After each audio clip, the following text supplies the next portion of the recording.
আমি কাট কাট গলায় বললাম, আপনাকে উত্তর দিতে আমি বাধ্য নই।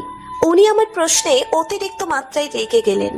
রেগে গিয়ে উনি হিতাহিত জ্ঞান শূন্য হয়ে পড়লেন। এক টানে উনি আমাকে সিট থেকে ওনার কোলে বসিয়ে দিলেন। আচমকা ওনার কাছে আমি বিস্মিত, শিহরিত। বিস্ময়ে আমার চোখ দুটো বড় বড় হয়ে গেছে। উনি রাগে ফুসফুস করছেন। হঠাৎ ওনার বলিষ্ঠ হাতজোড়া আমার কোমর চেপে ধরে।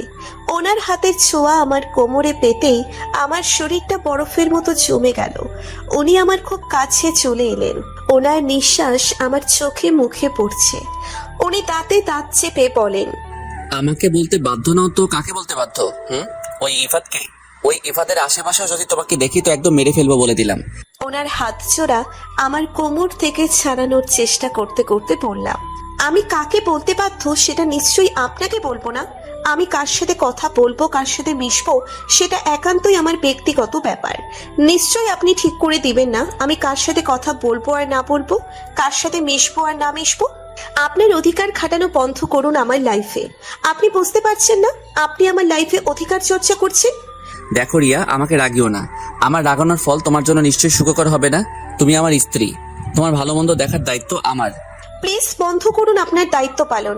এই দায়িত্ব শব্দটা শুনতে শুনতে আমি হাঁপিয়ে গেছি। দায়িত্ব শব্দের প্যারাচেলে পড়ে আমার লাইফটা হেল হয়ে গেছে। এই দায়িত্ব শব্দটা আমি আর নিতে পারছি না। বন্ধ করুন আপনার দায়িত্ব পালন। অনেক পালন করেছেন আপনার দায়িত্ব, এবার আমাকে মুক্তি দিন। উফ সরি, আপনি না, আমার আপনাকে মুক্তি দেওয়া উচিত। আমি নামক দায়িত্বের প্যারাচেল থেকে আপনাকে মুক্ত করে দেওয়া উচিত। আজকে থেকে আপনাকে মুক্ত করে দিলাম, আর আমি নামক বোঝা আপনাকে বইতে হবে না। শেষবারের মতো আমাকে আমার বাসায় রেখে আসুন। উনি আমাকে ওনার কোল থেকে ছুঁড়ে ফেলার মতোই সিটে রাখলেন। কোমরে হালকা ব্যথাও পেয়েছি। উনি গাড়ি স্টার্ট দিলেন। উনি চড়ে চড়ে নিঃশ্বাস নিচ্ছেন। উনি প্রচন্ড স্পিডে গাড়ি ড্রাইভ করছেন। ভয়ে আমি চড়সড় হয়ে বসে আছি। 30 মিনিটের রাস্তা আজকে 20 মিনিটে চলে এসেছি। বাসার সামনে আসতেই উনি গাড়ি থেকে নেমে আমাকে টেনে গাড়ি থেকে নামান। টানতে টানতে বাসার ভিতরে নিয়ে যান।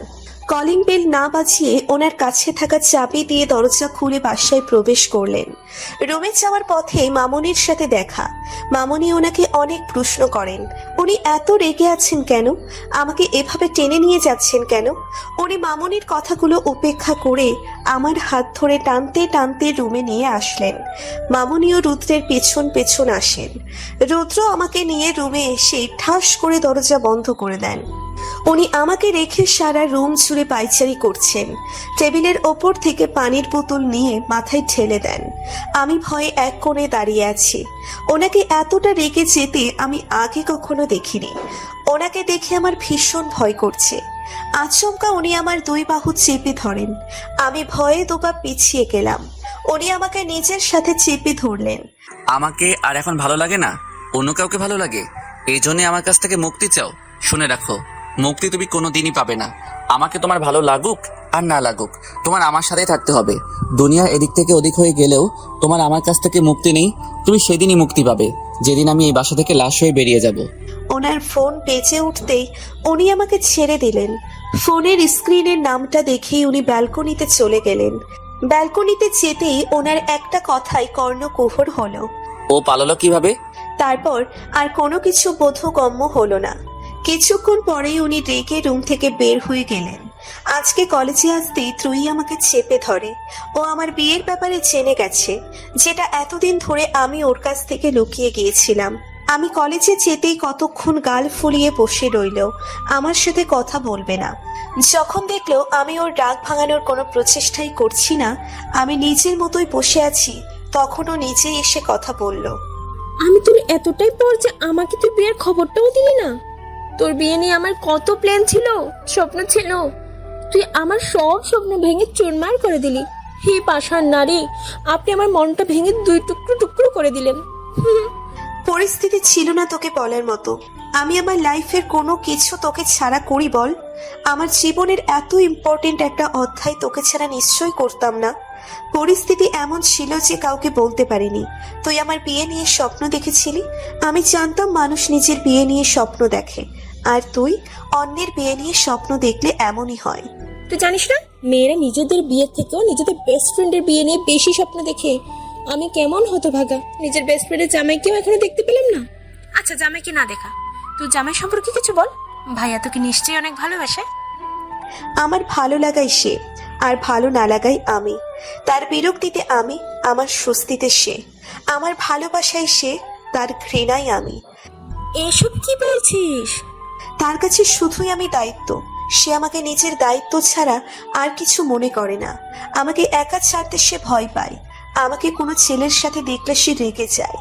আমার উপর সে সব ধরনের অধিকার ফলায়, কিন্তু তবু আমি তার দায়িত্ব। আমি তোকে গাধা ভাবতাম, কিন্তু আমার এখন মনে হচ্ছে তোকে গাধা হওয়ার যোগ্যতাই নেই তোর। তোকে যদি গাধা বলি তাহলে গাধাকেও অপমান করা হবে। তোকে যদি ভালো নাই বাসে, শুধু দায়িত্বই মনে করে, তাহলে তোকে একা ছাড়তো কেন? একা ছাড়তে উনি ভয় পাবে কেন? তোকে কোনো ছেলের সাথে কথা বলতে দেখলে কেন রেগে যাবে? তোকে নিয়ে এত পজিটিভ কেন হবে? গাধা রে, ভাইয়া তোকে ভালোবাসে, কিন্তু মুখে প্রকাশ করতে পারে না। কিছু মানুষ মুখে না, কাজের মাধ্যমে নিজের ভালোবাসা প্রকাশ করে। ভাইয়া রাগের আড়ালে তোর জন্য এক অসীম ভালোবাসা রয়েছে। শুরু হয়ে গেল ত্রয়ীর ভালোবাসা নিয়ে জ্ঞান দেওয়া। আমি জানতাম ত্রয়ী ভালোবাসা নিয়ে একটু অভিজ্ঞ, কিন্তু এখন মনে হচ্ছে ত্রয়ী ভালোবাসার উপর পিএইচডি করে আসছে। আমি ত্রয়ীর বকবকানির হাত থেকে বাঁচাতে বইয়ের চোখ বুলাতে ব্যস্ত। ঠিক তখনই রুদ্র আমার পাশে এসে বসে পড়ে। আচমকা ওনার আগমনে আমরা দুজনেই চমকে উঠি। আমরা দুজনেই চোখ বড় বড় করে ওনার দিকে তাকিয়ে আছি। রুদ্র আমাদের দুজনের দিকে ভ্রু কুঁচকে তাকিয়ে বলে, এইভাবে তাকিয়ে আছো কেন? আমাকে দেখে কি এলিয়েন মনে হচ্ছে? আমরা দুজনেই মাথা নাড়িয়ে না বলি। ত্রয়ী রুদ্রের দিকে তাকিয়ে কাঁদো কাঁদো মুখ করে বলে, আপনি আমার স্যার, আবার রিয়ার খালাতো ভাই, ঠিক? আপনার কাছে তো তাহলে রিয়ার নামে বিচার দেওয়া যায়? অবশ্যই। রুদ্রের কথাই মনে হলো ত্রয়ীর সাহসটা বেড়ে গেল। এই বেয়াদব মহিলা আমাকে রেখে একা একা বিয়ে করে ফেলছে। বিয়ে থেকে আমি বেশি খেয়ে ফেলতাম, 1 পিস রোস্ট আর 1 প্লেট পোলাওই তো খেতাম। বলুন তো, এটা কি ঠিক করছে আমার সাথে? বিয়েতে দাওয়াত তো দিলই না, তার উপর বিয়ের এতদিন হয়ে গেল আমাকে একটা বারের জন্য জানালো না বিয়ের কথা। আমাকে অন্যজনের কাছ থেকে শুনতে হয় ওর বিয়ের কথা। রিয়া, তোমার সাথে এটা একদমই উচিত করেনি। রিয়ার উচিত তোমাকে ডাবল ট্রিট দেওয়া। আগে জানতাম সব বিপরীত ধর্মী দুইটা মানুষের মধ্যে বিয়ে হয়, কিন্তু রিয়ার বেলায় সেই নিয়মটা পাল্টে গেল। রিয়া তো কিপটা, রিয়ার জামাই তো আরো বেশি কিপটা, বজ্জাত লোক একটা। এতদিন হয়েছে বিয়ে করছে, কিন্তু নিজের শালীদের খোঁজ খবর নেবে না। রুদ্র ত্রয়ীর দিকে চোখ বড় বড় করে তাকিয়ে আছে। রুদ্র রিয়াকশন দেখে আমার ভীষণ হাসি পাচ্ছে। আমি মাথা নিচু করে বসে আছি। ত্রয়ীর মায়ের কাছে মামা বাড়ির বিচার দিচ্ছে। ত্রয়ী যখন জানতে পারবে যার কাছে আমার হাজবেন্ডের নামে বিচার দিচ্ছে সেই হাজবেন্ড, তখন ত্রয়ীর রিয়াকশন কেমন হবে? ছেড়ে দেবা কেঁদে পাচ্ছি। রুদ্র 2-3 বার কেশে গলাটা একটু পরিষ্কার করে বলে, যার নামে এত মহান মহান বাণী বলছো, তাকে তোমার দেখতে ইচ্ছে করছে না? কে বলছে দেখতে ইচ্ছে করছে না? অবশ্যই দেখতে চাই। ঠিকানা জানলে এক্ষুনি গিয়ে দেখা করে আসতাম। পাতালে থাকলে পাতালেই গিয়ে দেখা করে আসতাম। তাই নাকি? তোমাকে কষ্ট করে পাতালে গিয়ে দেখা করতে হবে না। যাকে দেখার এত ইচ্ছে সে তোমার সামনেই বসে আছে। মানে? আমি রিয়ার হাজবেন্ড, ডক্টর আরাফ আইমান রুদ্র। কথাটা শোনা মাত্রই ত্রয়ী লাফিয়ে ওঠে। আচমকা এমন ভয়ানক কথাবার্তা ত্রয়ীর হজম হচ্ছে না। পুরো ব্যাপারটা ত্রয়ীর বোধগম্য হতে সেকেন্ড 20 লাগলো। ব্যাপারটা বোঝা মাত্রই ত্রয়ী আমতা আমতা করে বলল, স্যার, বাসায় আমার অনেক কাজ, আজকে মেহমান আসবে তো আম্মু একা একা সব কাজ করতে পারবে না, আমি আসি স্যার। ত্রয়ীর কথাটা আমার কর্ণগোচর হওয়া মাত্রই আমি ত্রয়ীর দিকে চোখ বড় বড় করে তাকাই। যে মেয়ে নাকি জীবনে 1 গ্লাস পানি ঢেলে খায় না, সে নাকি তার মাকে সাহায্য করবে, সাহায্যের নামে সব গোছানো জিনিস এলোমেলো করে দিবে।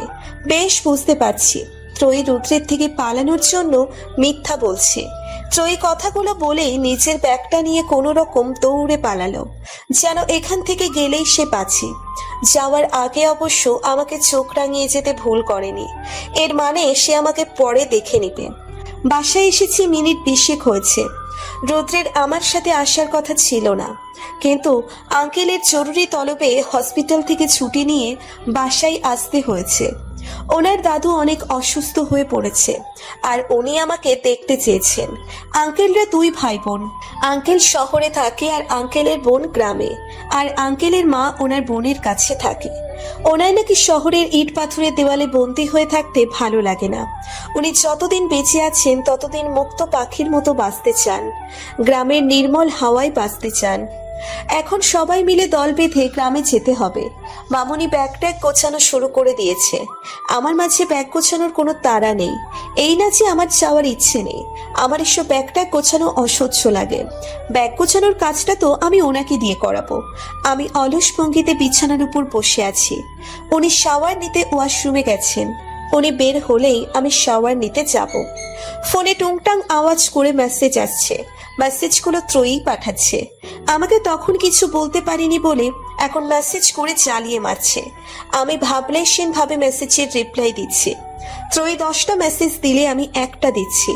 ওয়াশরুমের দরজা খোলার আওয়াজ হতেই আমি লাফিয়ে উঠলাম। টাওয়াল দিয়ে চুল মুছতে মুছতে ওয়াশরুম থেকে উনি বের হয়ে আসছেন। আমি বিছানা থেকে নেমে এক পা করে ওনার দিকে এগিয়ে যাচ্ছি।